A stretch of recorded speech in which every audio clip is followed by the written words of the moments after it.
নমস্কার বন্ধুরা, আপনাদের আমার গ্রিন লাভার্স চ্যানেলে স্বাগত।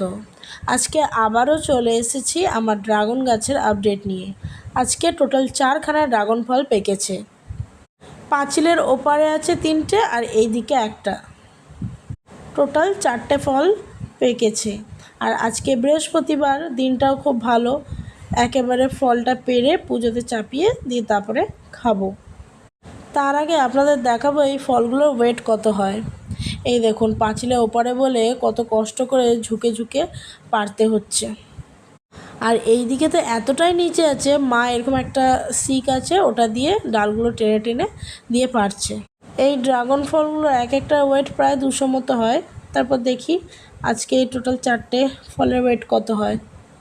এবছর তো আপনাদেরকে ড্রাগন গাছে আপডেট দিয়েইছি, এবারে প্রচুর পরিমাণে ফলন হয়েছে।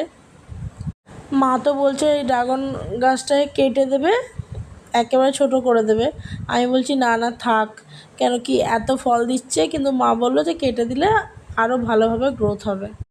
যাই হোক, এবার চলুন দেখা যাক ওয়েটটা কত হচ্ছে। এই যে ফল চাপানো হলো, ওই 150-র বেশি, 200-র প্রায় কাছাকাছি। 4টে ফলের ওজন হচ্ছে 572 গ্রাম, ওই 600-র কাছাকাছি। আমি তো আগেই বলেছিলাম এক একটা ফল প্রায় 200 গ্রাম করে হয়। আর গাছে মাত্র 5টা ফল রয়েছে, ওগুলো এখনও পাকেনি। ওগুলো পাকলেই আশা করি এবছরের মতো ফল কমপ্লিট। আমার পরের বছরে অপেক্ষা। আজকের মতো ভিডিওটা এই পর্যন্ত, দেখা হবে নেক্সট ভিডিওতে। টাটা।